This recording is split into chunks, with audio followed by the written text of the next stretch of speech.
प्रकाशित वाक्य की पुस्तक को खोलेंगे और एक बार फिर से जो हम पिछले सप्ताह भी अध्ययन कर रहे थे उसी को एक बार फिर से करेंगे और देखेंगे कि परमेश्वर जो है आज के इस दिन में क्या कहना चाहता है। प्रकाशित वाक्य की पुस्तक और उसका 9 अध्याय आज हम देखेंगे।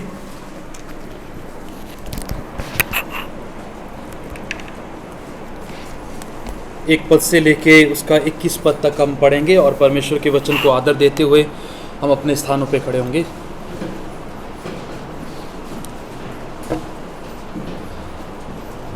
लिखा है, जब 5वें स्वर्गदूत ने तुरही फूंकी तो मैंने स्वर्ग से पृथ्वी पर एक तारा गिरता हुआ देखा और उसे अथाह कुंड की कुंजी दी गई। उसने अथाह कुंड को खोला और कुंड में से बड़ी भट्ठी का सा धुआं उठा और कुंड के धुएं से सूर्य और वायु अंधकारमय हो गए। उस धुएं में से पृथ्वी पर टिड्डियां निकली और उन्हें पृथ्वी के बिच्छुओं की सी शक्ति दी गई। उनसे कहा गया कि ना पृथ्वी की घास को, ना किसी हरियाली को, न किसी पेड़ को हानि पहुंचाए, केवल उन मनुष्यों को हानि पहुंचाए जिनके माथे पर परमेश्वर की मोहर नहीं है। उन्होंने लोगों को मार डालने का तो नहीं, पर 5 महीने तक पीड़ा देने का अधिकार दिया गया। और उनकी पीड़ा ऐसी थी जैसे बिच्छू के डंक मारने से मनुष्य को होती है। उन दिनों में मनुष्य मृत्यु को ढूंढेंगे और ना पाएंगे, और मरने की लालसा करेंगे और मृत्यु उनसे भागेगी। उन टिड्डियों के आकार लड़ाई के लिए तैयार किए हुए घोड़े जैसे थे और उनके सिरों पर मानो सोने के मुकुट थे और उनके मुंह मनुष्यों के जैसे थे। उनके बाल स्त्रियों के बाल जैसे और दांत सींगों के दांत जैसे थे। वह लोहे की सी झिलम पहने थे और उनके पंखों का शब्द ऐसा था जैसा रथों और बहुत से घोड़ों को जो लड़ाई में दौड़ते हो। उनकी पूंछ बिच्छुओं की सी थी, उनमें डंक थे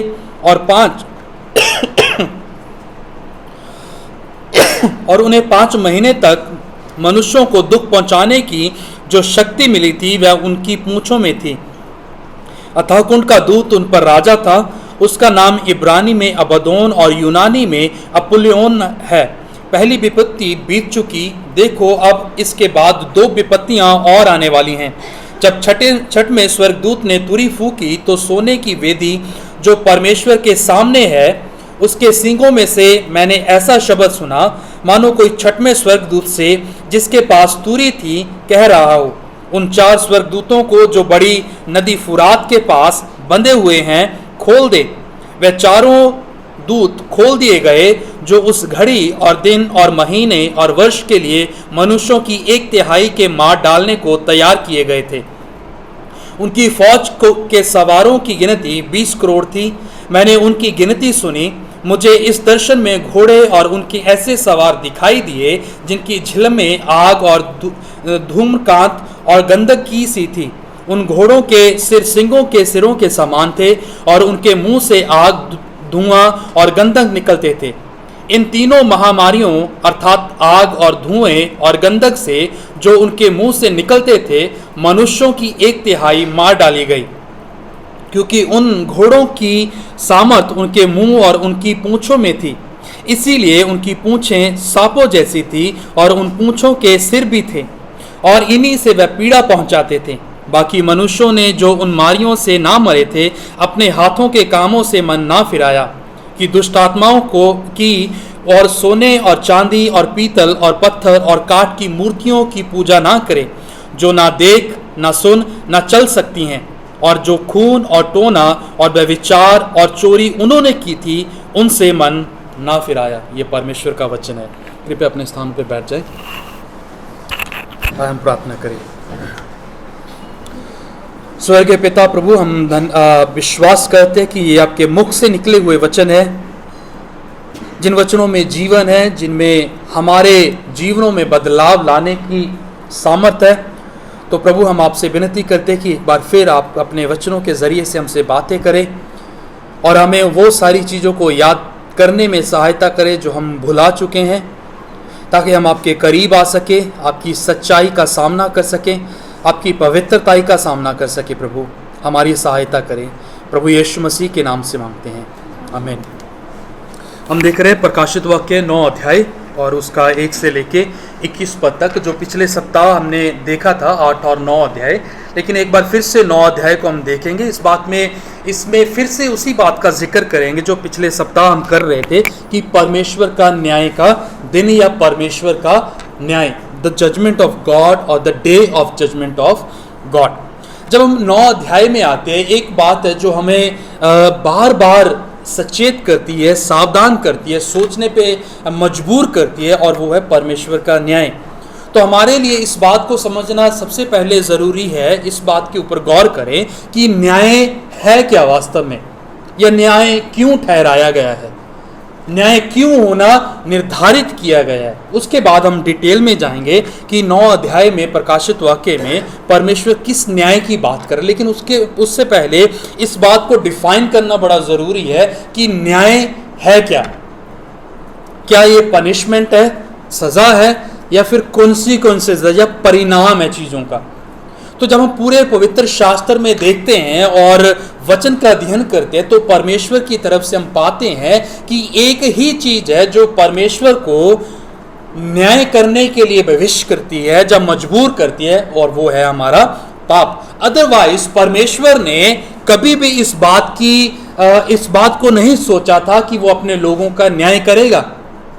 या जब हम मृत्यु का जिक्र करते हैं, मृत्यु क्यों इस संसार में आई, वो परमेश्वर के द्वारा नहीं बनाई गई थी। It was a choice of human being. ये मनुष्य जाति का अपना चुनाव था कि जब वो पाप करें तो वो मर जाएं, परमेश्वर के सम्मुख से हट जाए। लेकिन परमेश्वर की योजना क्या थी कि आदम हवा, जिसको परमेश्वर ने अपने स्वरूप, अपनी समानता में बनाया था, वो सर्वदा काल के लिए राज्य करता रहे। इसीलिए जब आदम हवा को परमेश्वर ने बनाया था तो अपने स्वरूप, अपनी समानता में बनाया, अपने हाथों का इस्तेमाल किया। अदरवाइज वो जैसे अपने मुख से बोलते गए परमेश्वर, सब कुछ वैसे का वैसे बनता चला गया। लेकिन जब मनुष्य को बनाने की बात आई, परमेश्वर ने अपने हाथों का इस्तेमाल किया, मिट्टी को उठाया और उसमें अपने श्वास को, अर्थात अपने सांस को फूंक दिया, जिससे जो प्राणी था वो जीवित जान हो गया। लेकिन जब पाप आया तो वही परमेश्वर ने आदम और हवा को क्या किया, अदन की वाटिका में से निकाल दिया। और उससे पहले कि परमेश्वर उनको निकालता और अदन की वाटिका के चारों ओर जंजीर बांधता और स्वर्गदूतों का पहरा ठहराता कि वो अंदर ना आ सके, तो परमेश्वर ने आदम और हवा से बात की, उनको पूछा। जैसे ही अदन की वाटिका में परमेश्वर आया और पूछा, हे आदम तू कहां पे है? क्या जो परमेश्वर जिसने आदम और हवा को बनाया, पूरी कायनात को बनाया था, क्या परमेश्वर वो नहीं जानता था कि आदम कहां पे है? परमेश्वर, आदम ने कहा कि हे परमेश्वर, मैंने तेरा भारी शब्द सुना जिससे मैं डर गया और अपने आप को छिपा लिया। तो परमेश्वर फिर उससे पूछता है कि तूने क्या किया, क्या तूने उस फल को खाया? तो आदम का जवाब आता है कि हाँ, जो स्त्री तूने मेरे होने के लिए दी थी, उसने मुझे वो फल खाने को दिया और मैंने खा लिया। परमेश्वर सवाल क्यों करता है? ताकि वो उसे अवसर दे सके, आदम को, हवा को, कि वो पश्चाताप कर सके। अदरवाइज क्या है? The judgement of God has been assigned. परमेश्वर का न्याय जो है वो निर्धारित कर दिया गया था, और न्याय के रूप में परमेश्वर ने क्या किया? उनको अपनी उपस्थिति से बाहर निकाल दिया, अपनी नजरों से उन्हें दूर कर दिया। वो जगह जो आदम और हवा के रहने के लिए परमेश्वर ने तैयार की थी, उसको सजाया था, उसकी सजावट की थी, और तरह तरह के पेड़ पौधे, डालियां लगाई थी, और संसार को, कायनात को इतना खूबसूरत बनाया था, उस खूबसूरती से आदम और हवा को बाहर निकाल दिया गया। लेकिन इससे पहले कि परमेश्वर उनको निकालते, आदम को परमेश्वर ने बोला कि जब तक तू मेहनत ना करे, जब तक तेरा पसीना लहू बन के ना बहे, तब तक तेरे लिए जो जमीन है वो उपज जो है नहीं उपजेगी। और इसी तरह उसने हवा को भी कहा कि हमेशा तेरे मन में इस बात की लालसा रहेगी कि तू अपने पति के ऊपर अधिकार रखे। और उसने कहा, परमेश्वर ने कहा हवा को कि मैं तेरी पीड़ा को इतना बढ़ाऊंगा कि जब तू बच्चे को जन्म देने पे होगी तो मृत्यु जो होगी तेरे सिरहाने पे होगी। अर्थात पाप जो था कहीं ना कहीं परमेश्वर और अभी आदम और हवा के बीच में आ पहुंचा था, जिसकी वजह से परमेश्वर न्याय करने के लिए मजबूर हुए। अगर हम अपने ऊपर इस बात को लेके सिंपल तरीके से समझे, हम जिससे प्रेम करते हैं हम कभी भी उसको अपने से अलग नहीं होने देते। लेकिन एक समय आता है जब हमें वो हार्ड डिसीजन लेने पड़ते हैं, वो सख्त फैसले जो जिंदगी में बदलाव को लेके आते हैं, वो फैसले जो है हमें लेने पड़ते हैं जब वो हमारे लिए हानिकारक हो जाते हैं। परमेश्वर ने क्या किया? आदम और हवा को न्याय के रूप में अपनी उपस्थिति से दूर कर दिया।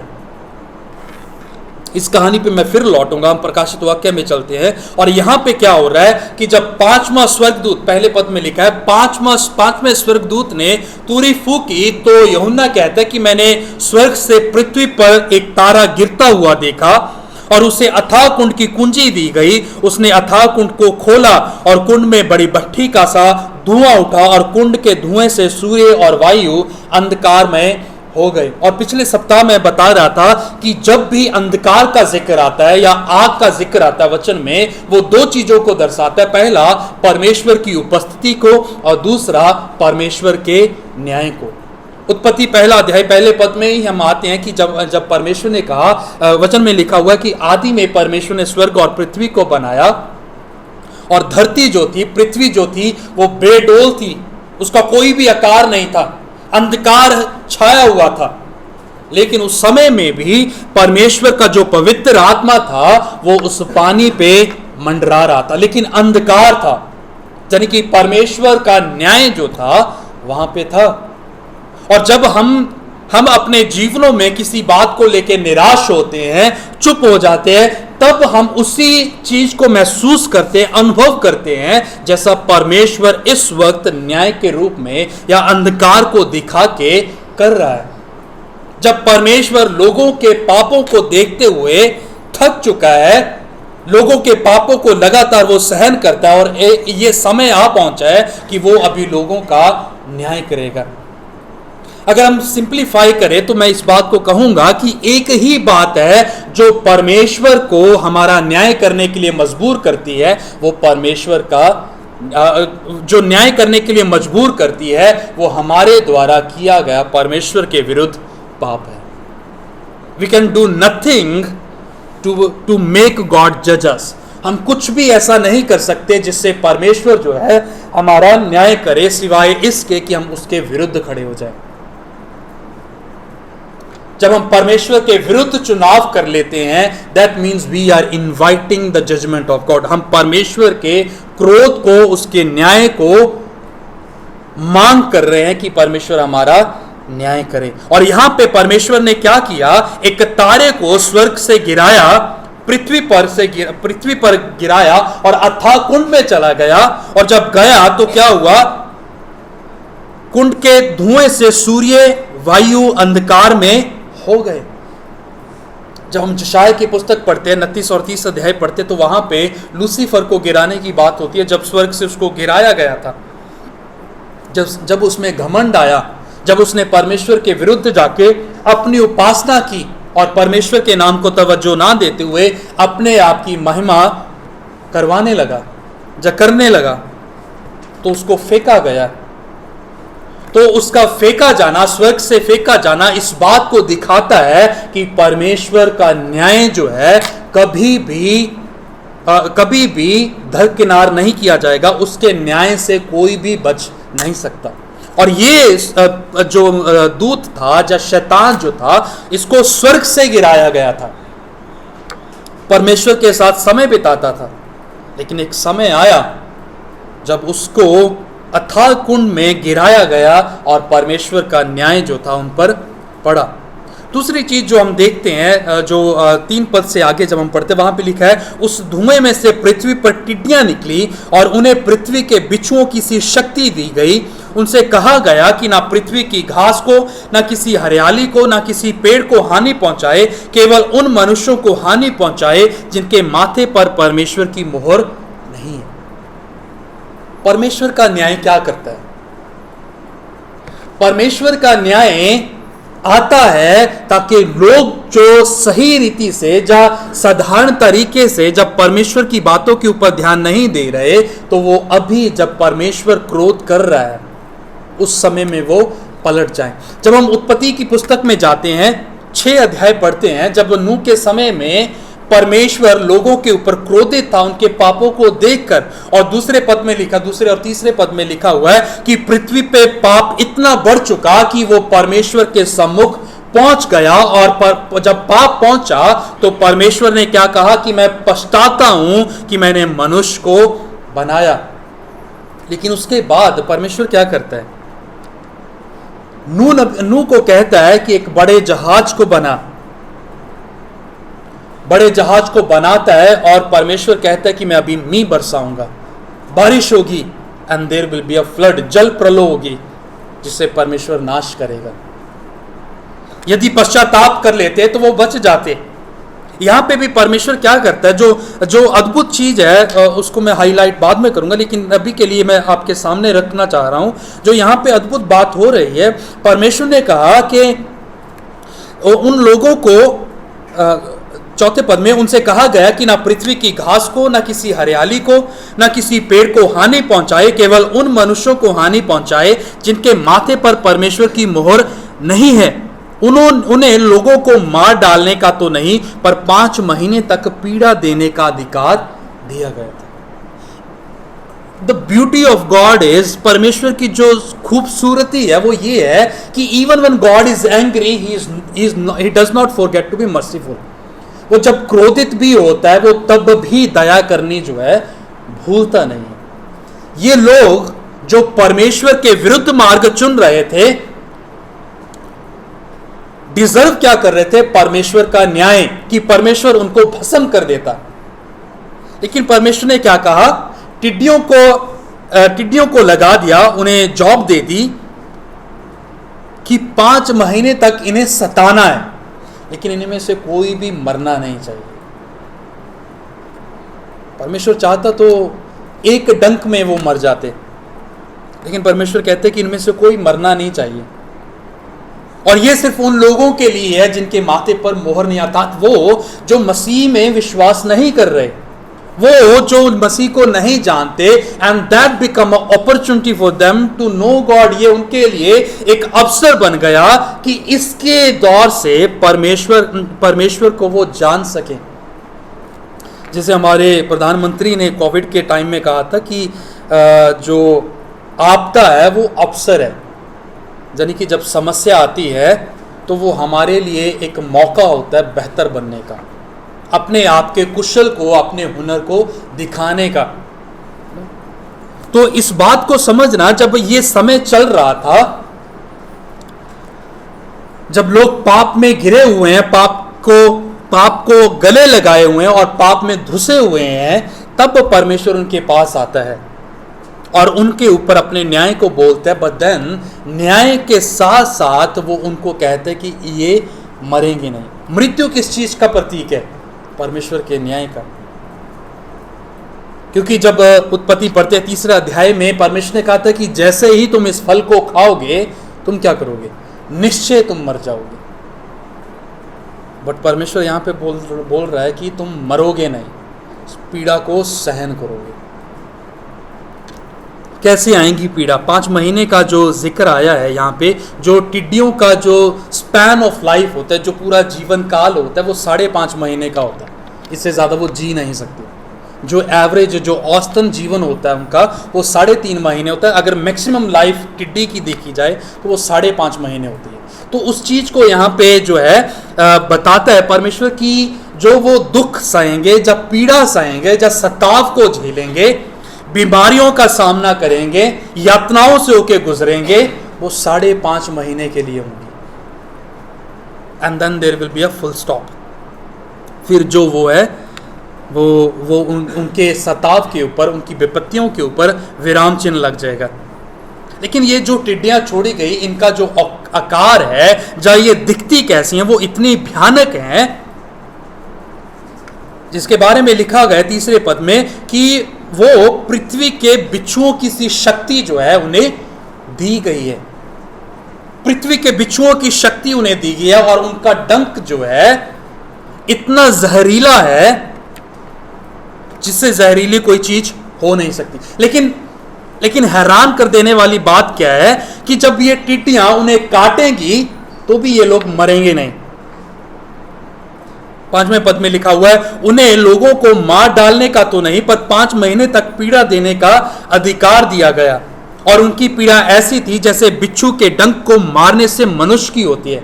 एक प्लांट आता है जिसको बिच्छू का नाम दिया जाता है, और वो जब शरीर को टच करता है तो ऐसा लगता है कि जैसे कुछ बिच्छू काट गया हो, इतनी जलन होती है, और उसकी जलन बहुत भयानक होती है। और ठीक उसी प्रकार से यहाँ पे बताया जा रहा है, लेखक कह रहा है कि जब ये टिड्डियां काटेगी तो उनका डंक जो होगा वो बिच्छुओं के समान होगा। उन दिनों में मनुष्य मृत्यु को ढूंढेंगे और ना पाएंगे, और मरने की लालसा करेंगे, परंतु मृत्यु उनसे भागेगी। आज मरने के बहुत सारे तरीके हैं। जब कोई अपने जीवन को खत्म करना चाहते तो बहुत सारे तरीके हैं। आत्महत्या उनमें से एक है कि ऊपर से जंप कर दो, मर जाओगे। जहर खा लो, मर जाओगे, है ना। गाड़ी के नीचे आओ, मर जाओ, है ना। करंट लगा के मर जाओ। लेकिन यहाँ पे आया, परमेश्वर कह रहे कि तुम जो कुछ भी कर लो, है ना। कल्पना करो कि आप 500 वाट की तार को पकड़ के खड़े हो और आपको कुछ भी नहीं हो रहा है। आप जहर का प्याला पी रहे हो, लेकिन जहर आप पे असर नहीं कर रहा है। मैं एक किताब पढ़ रहा था, द गिफ्ट ऑफ पेन, एक दर्द जो है एक उपहार, द गिफ्ट ऑफ पेन। तो उसमें जो आता है, और लेखक कहता है कि जो दर्द है वो परमेश्वर की तरफ से हमें एक वरदान दिया गया। तो उसने उदाहरण दी थी एक कोढ़ी की, जिसको कोढ़ हो जाता है, लेपर्सी हो जाती है, और उसको अपने शरीर में किसी भी तरह का दर्द महसूस नहीं होता। उसके कुछ भी करते रहो, कितने भी इंजेक्शन लगाते रहो, सुइयां चबोते रहो, उसको फील नहीं होगा। तो एक दफ़ा जब लेखक अपनी पुस्तक को लिख रहा था तो उसने कहा कि मैं वास्तव में एक कोढ़ी के पास गया ताकि मैं इसकी पहचान कर सकूं। तो उसने बोला कि मैंने खुद उसके शरीर में, उसके नाखूनों में, उसके हाथों में सुइयां चबो के देखे, and he was just at peace. वो शांतमय तरीके से बैठा रहा। बोला कि मुझे महसूस ही नहीं हो रहा, कुछ भी करते रहो मेरे शरीर के साथ। तो दर्द जो है वो परमेश्वर की तरफ से वरदान है, जो हमें इस बात का एहसास दिलाता है कि हम जिंदा हैं। मानो अगर हमारे शरीर में किसी चीज का दर्द नहीं है तो हम मुर्दा हैं, एक कोढ़ी के समान जिसको कुछ महसूस नहीं हो रहा। और ये जो परमेश्वर न्याय के रूप में चीजों का जिक्र कर रहा है, और परमेश्वर कह रहा है कि तुम मृत्यु समय में ढूंढोगे परंतु मृत्यु को ना पाओगे, तुम मरने की लालसा करोगे परंतु मृत्यु उनसे भागेगी। जहर तुम पी लोगे, बिच्छू तुम्हें काटेंगे, जहरीले सांप तुम्हें काटेंगे, but then you won't die, तुम मरोगे नहीं। आज कोई भी अपने जीवन से जब निराश होता है आसानी से मर जाता है। पीछे जो होते हैं वो परेशान होते हैं, बट देन अ पर्सन जो खुद दुखी है वो अपने जीवन को ख़त्म करके सुखी हो जाता है, लेकिन पीछे जो रहते हैं उनको दुखी कर जाता है। लेकिन यहाँ पे जो है लोग मृत्यु के पीछे भागेंगे। हम भी अपने जीवन में बहुत सारे ऐसे समयों का सामना करते हैं जब हम उस कगार पे होते हैं, इस बात को सोचने पे मजबूर होते हैं, लेट्स फिनिश द रेस, कि अभी इस समय को या इस दौड़ को ख़त्म कर दिया जाए, एक बार में सब कुछ ख़त्म हो जाए। नहीं होगा, नहीं होगा।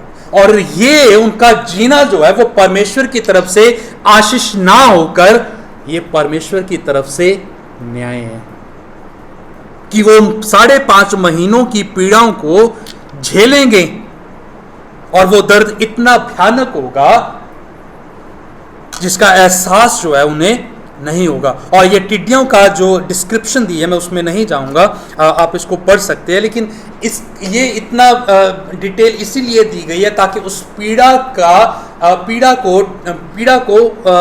को विस्तार से बताया जा सके कि वो पीड़ा कितनी ही भयानक है। 10 पद में लिखा हुआ है कि उनकी पूंछ बिच्छुओं की सी थी और उनमें डंक थे, और उन्हें 5 महीने तक मनुष्यों को दुख पहुंचाने की जो शक्ति मिली थी वह उनकी पूंछों में थी।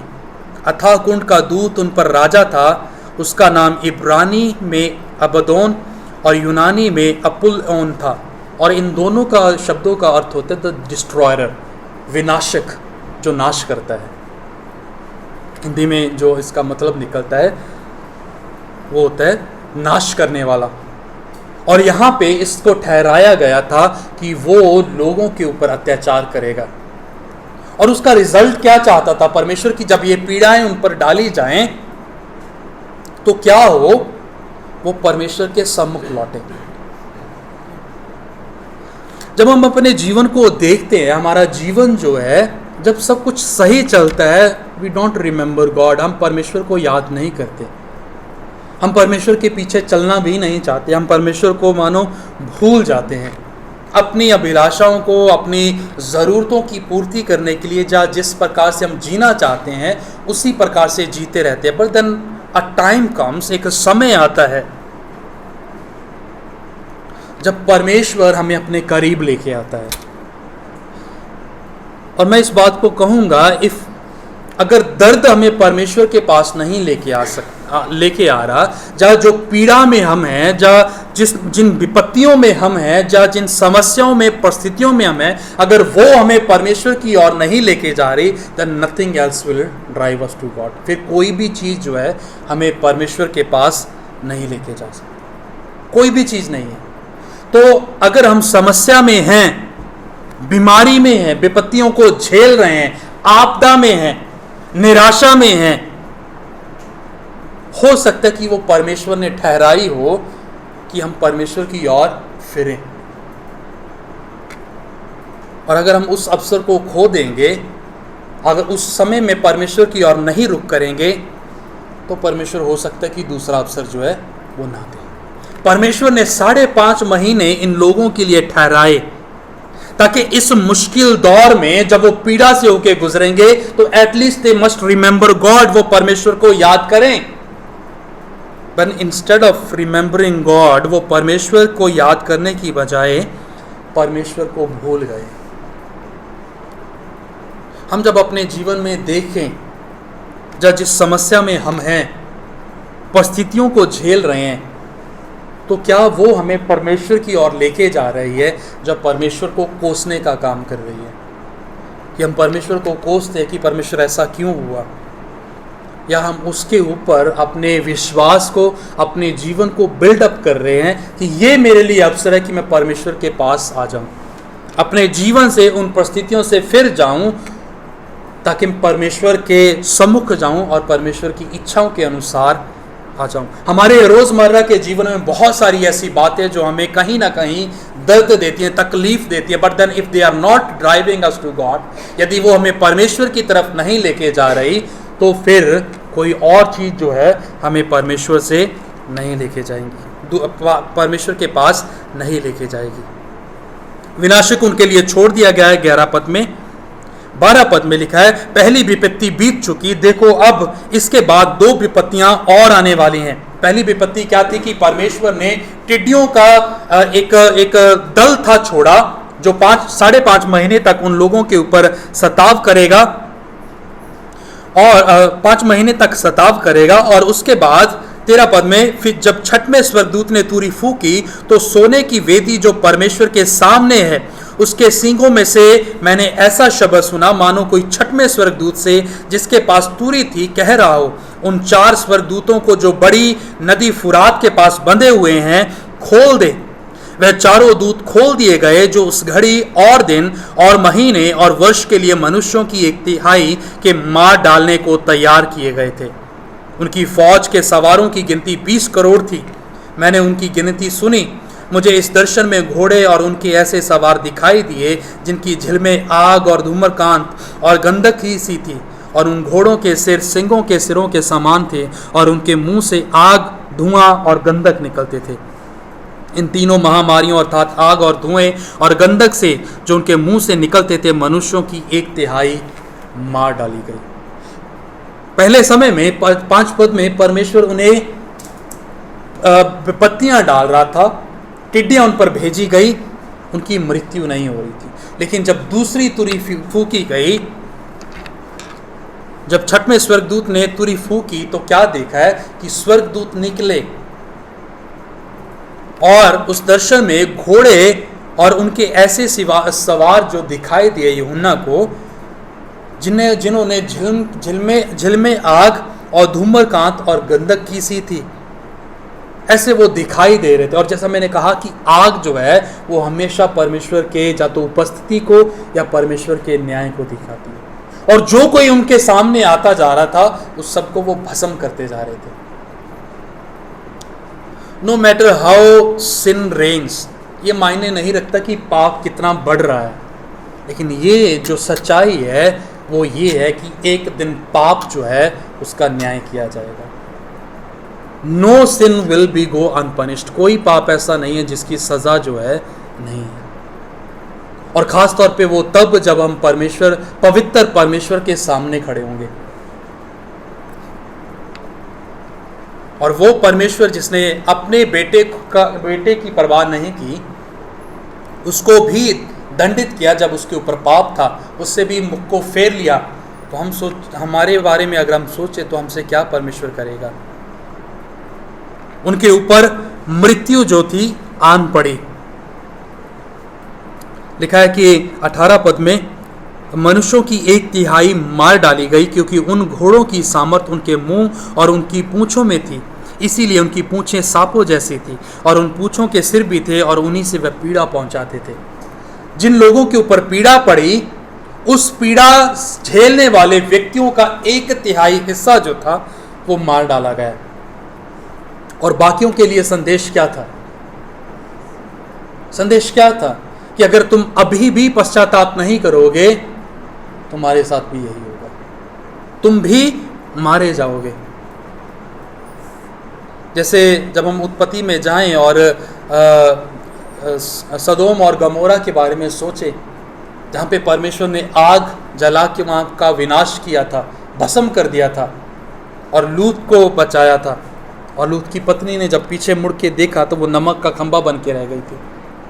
लेकिन उस समय में भी परमेश्वर ने बचाव किया था। लेकिन यहाँ पे जो हम देख रहे हैं, जिस चीज़ को मैंने पहले बोल रहा था, मैं लौटूंगा, परमेश्वर खफा ज़रूर है, परमेश्वर नाराज़ ज़रूर है लोगों के साथ उनके चाल चलन की वजह से, लेकिन जो परमेश्वर की खासियत है, जो मैं पहले बोल रहा था कि परमेश्वर जब क्रोध भी कर रहा है, वो अनुग्रह करना नहीं बोल रहा। जब वो अपनी तलवार को चला रहा है, 1/3 लोग मर गए, लेकिन अभी भी जो हिस्सा है उस भीड़ का वो अभी भी बचा हुआ है। अद्भुत स्वभाव है हमारे परमेश्वर का, और यही चीज है जो परमेश्वर को अपने आप में यूनिक बनाती है, अपने आप में खास बना देती है कि ही इज ग्रेटर देन, और he is unique God among other gods, कि वो अन्य देवी देवताओं के मध्य में अनोखा परमेश्वर है।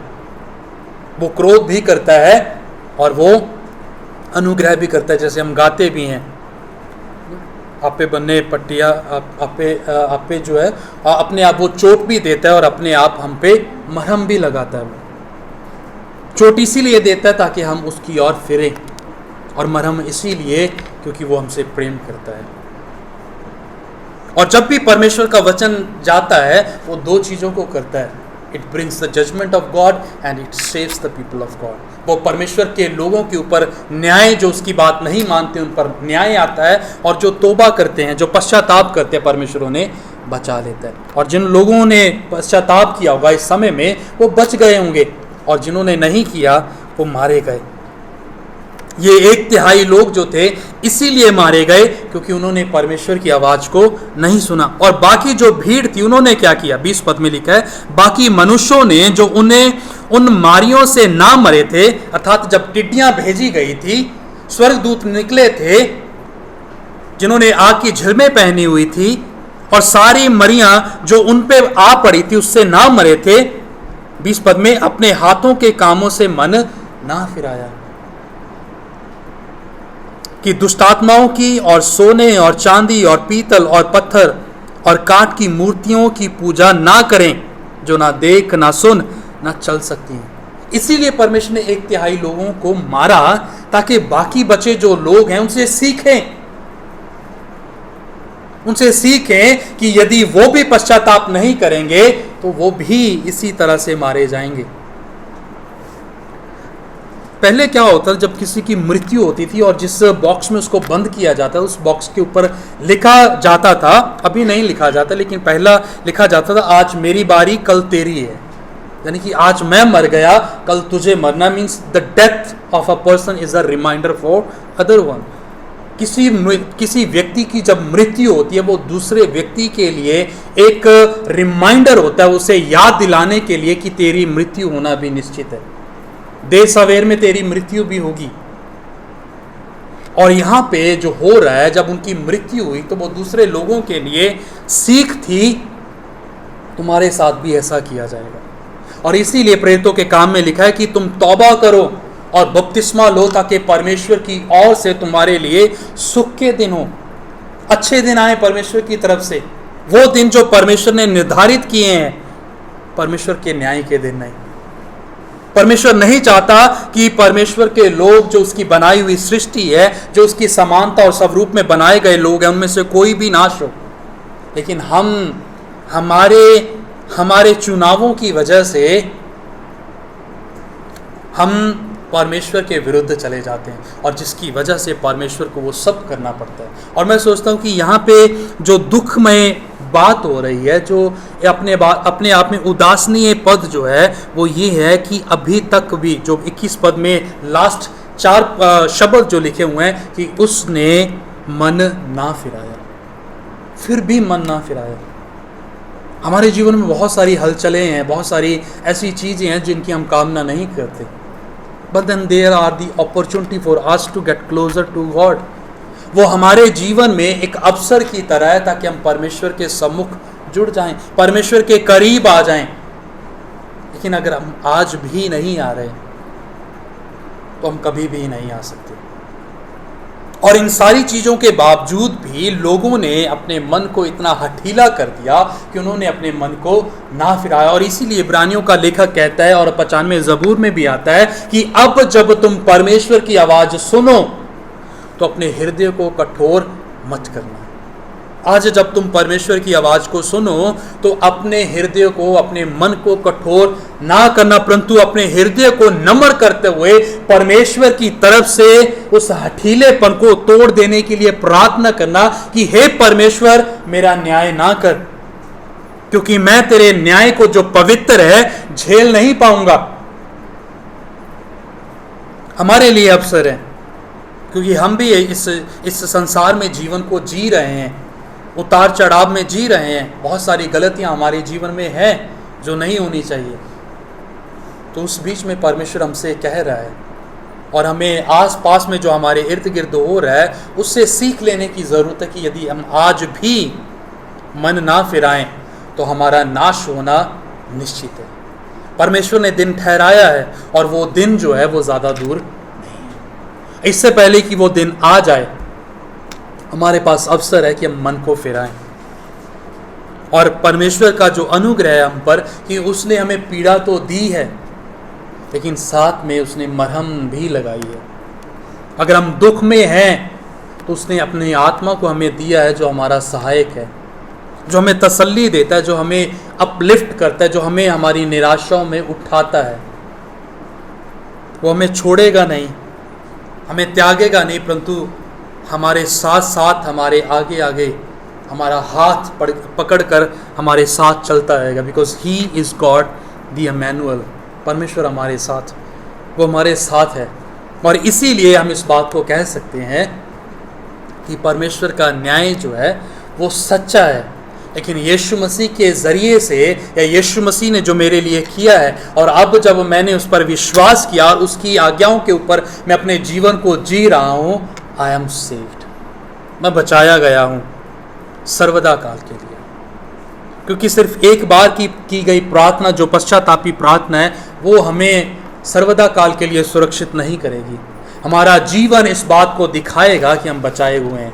हमारी चॉइसेस, हमारे चुनाव, हमारा बोलने का तरीका दिखाएगा कि हम बचाए हुए हैं। हमारा चाल चलन बताएगा, हमारा कैरेक्टर बताएगा कि हम बचाए हुए लोग हैं। क्योंकि हिंदुओं को जब हम देखते हैं तो उनको अपनी पहचान है, जिससे वो पहचाने जाते हैं कि हिंदू लोग हैं। मुसलमानों की अपनी पहचान है, वो कोई बुर्का लगाता है, कोई अपने सिर पर कैप को पहनता है। सिख धर्म में भी ऐसा उनकी पहचान है एक, जिससे वो पहचाने जाते हैं, लेकिन हमारे पास कोई पहचान नहीं है। हमारे पास सिर्फ अपना कैरेक्टर है जिससे हमारी पहचान होती है, हमारा अस्तित्व है, हमारा एटीट्यूड है, हमारा व्यवहार है जिससे हमारी पहचान होती है कि हम परमेश्वर के लोग हैं।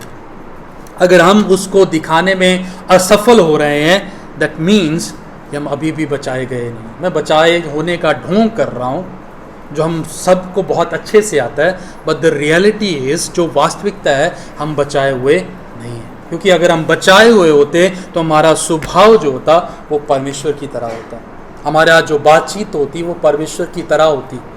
अदरवाइज़ हमें आज भी अपने ऊपर काम करने की ज़रूरत है, ताकि इससे पहले कि परमेश्वर आ जाए हमारा न्याय करने के लिए हम बचाए जाएं। आइए हम प्रार्थना करें। प्रभु, हम धन्यवाद देते हैं कि आपका वचन हमें याद दिलाता है कि आज भी हमें आपके करीब आने की ज़रूरत है।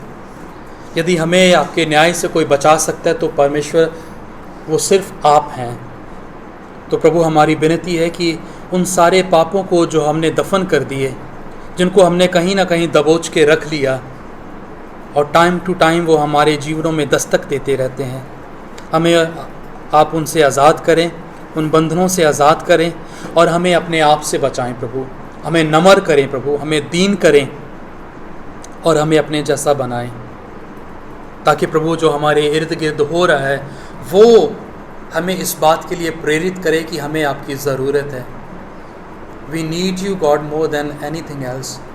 और किसी भी चीज़ से बढ़कर जो हमारी सबसे बड़ी ज़रूरत है वो आप हैं प्रभु। होने दीजिए कि हमारा आपके साथ प्रेम सच्चा हो, हम आपसे मोहब्बत कर सकें प्रभु जी, और आने वाले न्याय से बच सकें जो हमारे पापों के कारण होने वाला है। मसीह यीशु के नाम से मांगते हैं।